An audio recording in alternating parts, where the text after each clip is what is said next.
lesson, we will be using layers to create vector art in Adobe Photoshop. Vector art is made up of basic and simplistic images consisting of lines, points, polygons, and curves. At the end of this lesson, we will have a very basic cartoon image.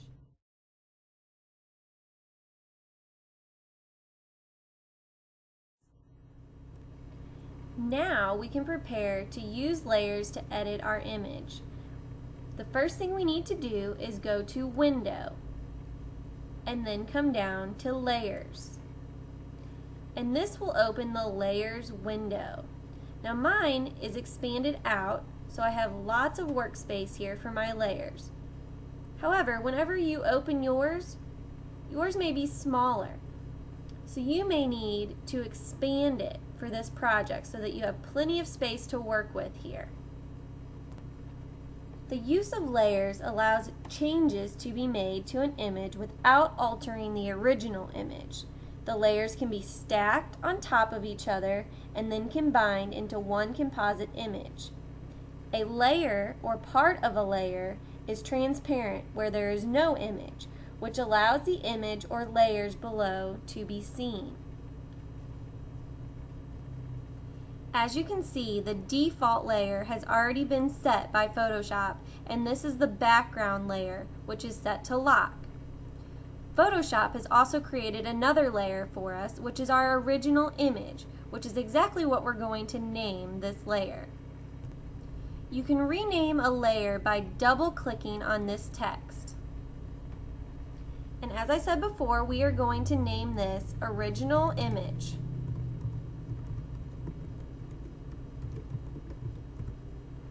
Now the names that you give your layers are not necessarily important as long as you know what that specific name means for that layer.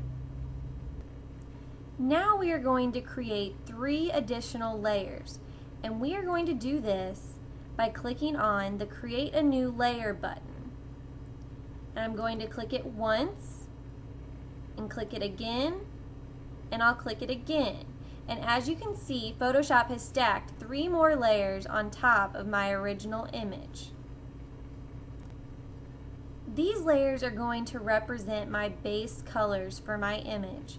So my first layer I am going to rename the yellow layer. So you double click and then rename. The layer on top of this is going to be my orange layer.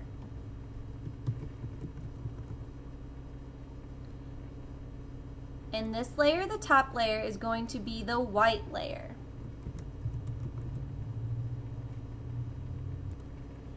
As you can see, all of our layers are currently visible. Now we can change this by clicking on the eye within each of the layers. For example, if I want to turn the visibility of my original image off, I can click the eye, and my original image will disappear. If I want to view the original image again, I can click the same location and the image will reappear. As you can see, the white layer is currently active. We know this because it is highlighted. Now the first set of editing that we're going to do, we are going to do to the yellow layer. So we want to click on the yellow layer and make sure that the yellow layer is active. Now the first tool that we are going to use to edit our image is called the Polygonal Lasso tool. And you can find this tool over in this toolbar. My Polygonal Lasso tool is currently selected, but you may need to right-click on it, and you can choose from 3 of these different lasso tools. And we want to make sure that the Polygonal Lasso tool is selected. We will be using this tool to outline the first section of our yellow on our candy corn. So, you want to make sure that you click right on the edge, and this anchors your tool. As you can see, you now have an active line connected to your Polygonal Lasso tool.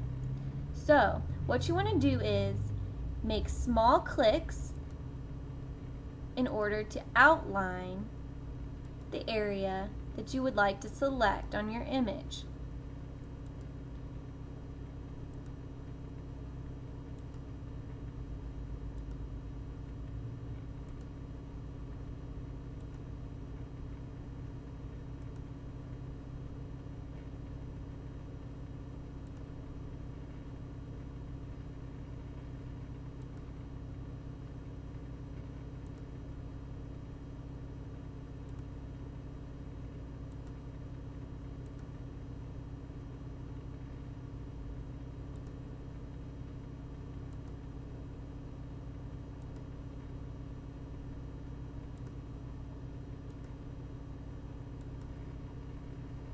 Alright, and as you can see, when you get back to where you started, it will select the area that you have outlined.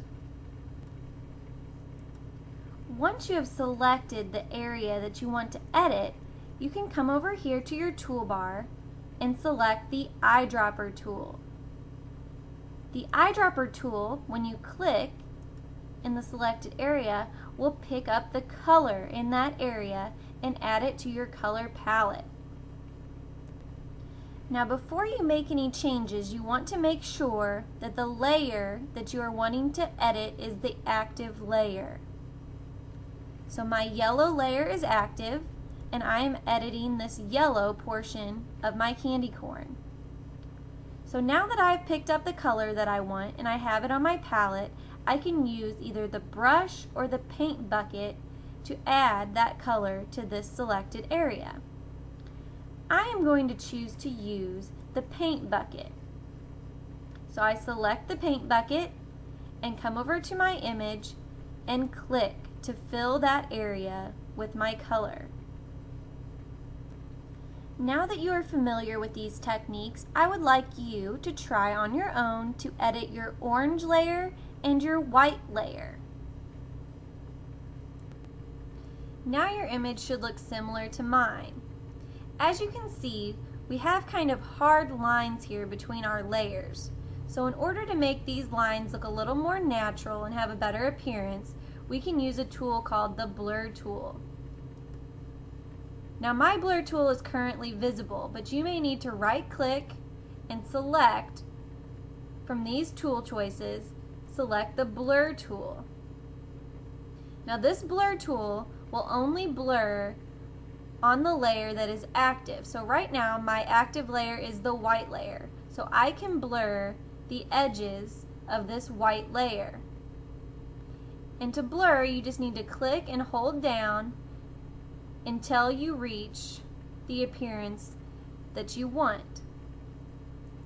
And now I can change to the orange layer to blur on this layer.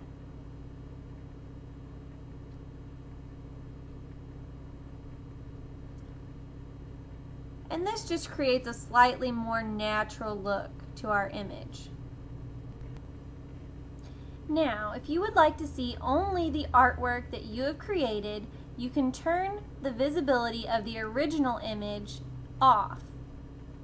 And this will show you our vector art cartoon. And you can turn the visibility of the original image back on by clicking here again. At this point, I would like you to finish cartooning the rest of this image on your own using the techniques and methods covered in this lesson. This is how my cartoon image turned out. I look forward to seeing all of yours.